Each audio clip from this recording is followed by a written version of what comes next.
Hello, I am Dr. Vaishali and I am the aesthetic plastic surgeon working at Fortis Hospital, Greater Noida. So today I want to discuss something that is very common. Aging face या जो face बुढ़ापे के साथ change होता चला जाता है उसमें क्या क्या चेंजेस आते हैं और उसके लिए हम क्या कर सकते हैं। जब उम्र के साथ स्किन जो है वो लूज़ होती चली जाती है तो एजिंग फेस में कॉमनली क्या दिखता है कि पूरे फेस में स्किन लैक्सिटी आ जाती है एंड जो चीज़ें शुरू में स्टार्ट होती हैं वो ये हैं कि फाइन लाइंस आ जाती हैं फोरहेड पे। जब आप स्माइल करेंगे तो आपके आँखों के पास में लाइंस बन जाती हैं जिन्हें क्रोज फीट कहते हैं। विद टाइम आईलिड की स्किन ड्रूप कर जाती है, ऊपर से लटकने लगती है। आईज़ के नीचे बैग्स बन जाते हैं जिन्हें आई बैग्स कहते हैं। साथ साथ में बाकी फेस की स्किन, जाउज, ये जो फोल्ड्स होते हैं ये सब धीरे धीरे नीचे की तरफ लटक जाते हैं और एक सैग्ड लुक फेस में आ जाता है। Now everybody wants to look younger. हर कोई जवान दिखना चाहता है, मोर प्रेजेंटेबल दिखना चाहता है। So what are the modalities available? हम क्या कर सकते हैं जो हम पहले से यंग दिखें? तो इनिशियली देयर आर प्रोसीजर्स जो कि नॉन सर्जिकल हैं, जो ऑपरेशन से पहले कुछ चीज़ें हैं जो हम कर सकते हैं जो हमें और ज़्यादा सुंदर दिखने में हेल्प कर सकती हैं। ये हैं बोटॉक्स या फिलर्स। तो बोटॉक्स इंजेक्शन बेसिकली एक इंजेक्शन होता है जो आपकी फेस की मसल्स में जाके उन्हें एक तरीके से पैरालाइज कर देता है। बेसिकली जो ये लाइंस बन रही हैं ये मसल की मूवमेंट से बन रही हैं, तो जब ये मूवमेंट नहीं होगा तो ये लाइंस नहीं बनेंगी। नाउ बोटॉक्स का इफ़ेक्ट अराउंड 6 से 8 महीने रहता है, उसके बाद ये वेवर ऑफ हो जाता है एंड दोबारा हमें बोटॉक्स लगाने की ज़रूरत पड़ती है। बट बेसिकली जो ये फोरहेड पे लाइंस हैं, क्रोज फीट हैं, ये सारी चीज़ें इससे गायब हो जाती हैं और फेस काफ़ी यंग लगने लगता है। दूसरा एस्पेक्ट है फिलर्स। फिलर्स जो है बेसिकली जो जहाँ पर क्योंकि एज के साथ फैट भी कम हो जाता है तो जगह जगह पे हमें जैसे आंखों के नीचे गड्ढे हो गए, फेस में भी थोड़ा सा फैट कम होने की वजह से खालीपन दिखने लगा। तो जो यंगर फेस होता है वो थोड़ा प्लम एंड चबी फेस होता है, तो उसमें अगर हम फिलर्स बेसिकली वॉल्यूम देते हैं, तो जैसे अंडर आई में आपके गड्ढे हैं उसमें हम फिलर इंजेक्ट करेंगे तो एक फुलर लुक आएगा जो अगेन आपको एक यंगर लुक देगा। तो बोटॉक्स एंड फिलर्स कुछ इंजेक्टेबल चीज़ें हैं जो नॉन सर्जिकल एस्थेटिक प्रोसीजर्स में आते हैं।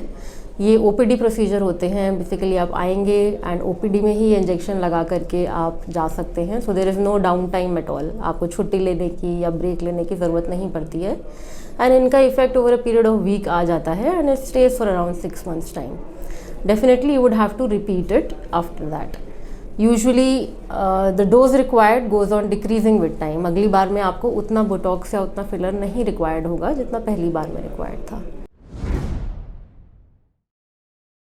As age increases Botox fillers का इफेक्ट उतना नहीं रह जाता है। यूजुअली ये अर्ली लाइफ जैसे 30s में या लेट 30s में ज़्यादा इफ़ेक्टिव रहते हैं। जैसे जैसे एज एडवांस करती है ओवर 40 और ओवर 50 स्किन लैक्सिटी काफ़ी ज़्यादा बढ़ जाती है, तो it is not properly taken care of by Botox and fillers. फिर हम सर्जिकल प्रोसीजर्स की तरफ बढ़ते हैं। इसमें एक बहुत ही अच्छा प्रोसीजर है ब्लेफेरोप्लास्टी या आईलिड सर्जरी। ये आईलिड्स अपर एंड लोअर दोनों के लिए होता है एज रिक्वायर्ड। ये अकेला अपर लिड ब्लेफेरोप्लास्टी भी करी जा सकती है या ऑल 4 लिड ब्लेफेरोप्लास्टी भी करी जा सकती है। इसमें जो आई बैग्स बन गए हैं और जो आपको पफीनेस दिख रही है, स्किन लैक्सिटी दिख रही है, एक बहुत ही महीन इंसिजन से जो कि बाहर विजिबल भी नहीं रह जाता है, उससे ये पफीनेस या आई बैग्स हटा दिए जाते हैं और स्किन को टाइटन कर दिया जाता है। अपर लिड में भी इसी तरह जो लूज स्किन है जो आंखों के ऊपर फोल्ड होकर लटकने लगी है उसको भी हटा करके टाइटन कर दिया जाता है एंड इसका स्कार बेयरली विजिबल होता है उसके बाद, because it is hidden in the natural lines of the face. तो आईलिड की ये अलग सर्जरी है जो आप अलग से करा सकते हैं even if you are not going for any other surgery of the face. Blepharoplasty के अलावा अदर ऑप्शन है फेस लिफ्ट। फेस लिफ्ट पूरे ही फेस को एड्रेस करता है। मोस्ट कॉमनली ये एरिया जिसको हम जाउल्स कहते हैं, विद एज काफ़ी ज़्यादा ड्रूप कर जाता है। तो फेस लिफ्ट का इंसिजन पीछे की तरफ आता है, आपके कानों के पास होके पीछे चला जाता है, जो कि बाद में बिल्कुल भी नज़र नहीं आता है। It is hidden in the hair line. वहाँ से आप समझ लीजिए जो एक्सेस स्किन है उसको खींच करके टाइटन कर दिया जाता है फेस को, एंड एक्सेस स्किन को हटा दिया जाता है। टाइटन करके जब हम वापस से उसको सूचर करते हैं तो अगेन वो यंगर लुक फेस को देता है, क्योंकि ये लैक्सिटी की वजह से ही ओल्ड लुक आ रहा है। फेस लिफ्ट के साथ साथ में नेक लिफ्ट भी किया जाता है, जो कि काफ़ी कॉमनली लूज स्किन नेक में ओल्ड लोगों को देखने को मिलती है। तो उसको भी एक्सेस स्किन हटा करके हम सूचर कर देते हैं। And all the incisions are such कि कोई बता नहीं सकता कि आपने कोई सर्जिकल प्रोसीजर कराया है। सो बहुत ही अच्छे तरीके से ये इंसिजन्स दिए जाते हैं, जो कि हिडन रहते हैं एंड बाद में पता नहीं लगते। They just give you a younger look. तो पहले जब पेशेंट हमारे पास आता है तो हम असेस करते हैं तो कि कहाँ कहाँ पर रिक्वायरमेंट है, what all areas are to be addressed. उसके अलावा पेशेंट की जनरल हेल्थ भी बहुत इंपॉर्टेंट है। अगर पेशेंट डायबिटिक है या हाइपरटेंसिव है तो control of diabetes and sugar is important.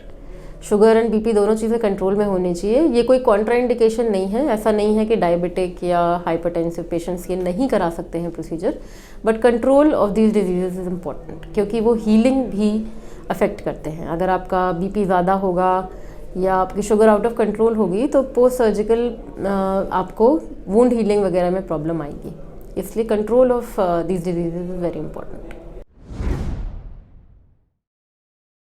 Non surgical procedure जो है बोटॉक्स फिलर, उसमें तो down time hardly, their office procedures, तो उसमें कुछ नहीं है। आप लगवा करके हाफ एन आवर में वापस अपना सारा ऑफिस रिज्यूम कर सकते हैं।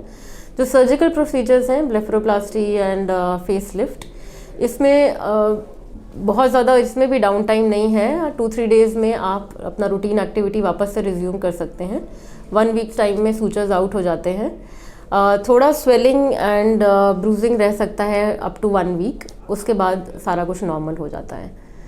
तो 1 वीक के लिए आप मान लीजिए कि थोड़ा सा आपको नज़र आएगा, थोड़ा स्वेलिंग वगैरह, उसके अलावा कुछ नहीं। रूटीन आप एक्टिविटीज़ इमीडिएटली नेक्स्ट डे से ही रिज्यूम कर पाएंगे।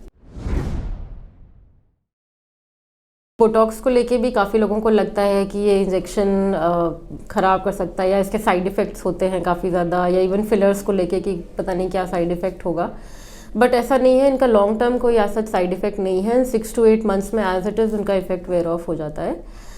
एंड अगर सही तरीके से लगाया जाए, दैट इज़ वेरी इंपॉर्टेंट। अगर गलत तरीके से बोटॉक्स लग जाता है तो समटाइम्स वो लुक ख़राब भी कर सकता है। तो जो एक्सपीरियंस प्लास्टिक सर्जन है उनके पास ही जाएं। अगर गलत तरीके से इंजेक्ट हो जाए तो समटाइम्स ऊपर आईब्रो की ड्रूपिंग लुक दे सकता है। तो experience in this procedures is important, इसलिए थोड़ा सा लोगों को हेजिटेशन रहता है। अदरवाइज अच्छे तरीके से लगाया गया बोटॉक्स का रिजल्ट बहुत ही अच्छा होता है। It gives a very good result. Long term side effects as such कुछ नहीं है कि बॉडी को ख़राब तरीके से इफेक्ट करेंगे या कुछ एडवर्स रिएक्शन करेंगे, ऐसा कुछ भी नहीं है। बेसिकली जो रिज़ल्ट है that is always worth it, क्योंकि हम चाहते हैं कि हम सबसे ज़्यादा अच्छे लगें, प्रेजेंटेबल लगें। See it is a world of communication, है ना। तो अब ऐसा नहीं है कि लोग घर में रहें या अलग अलग रहें। अब even older age group 40s 50s वाला एज ग्रुप जो है, they have their own social circles, they have a society. तो उनमें उठना बैठना, उसमें अच्छा लगना is just as important as anything else. आपका प्रेजेंटेशन भी बहुत मैटर करता है। तो ये जो प्रोसीजर्स हैं ये उसको इन्हांस करते हैं बहुत अच्छी तरीके से। पहले एक ये धारणा रहती थी कि all the surgeries, face lift हो गया, बोटॉक्स फिलर, ये सेलिब्रिटीज़ ही कराते हैं या फिल्म स्टार्स ही कराते हैं। ऐसा नहीं है। These are routine procedures now and lot of people are getting them done. तो ऐसा इनहिबिशन नहीं होना चाहिए कि ये हमारी रीच से बाहर है या ये हमारे लिए नहीं है। These are procedures for common people. अच्छा दिखना हर किसी का अधिकार है। It is everybody's right to look good. तो इनके लिए हिचकिचाएं नहीं, don't feel any inhibition for them. आप अच्छे से अपने प्लास्टिक सर्जन से डिस्कस करें what is to be done, how it is to be done, and उसके बाद आगे प्रोसीड करें।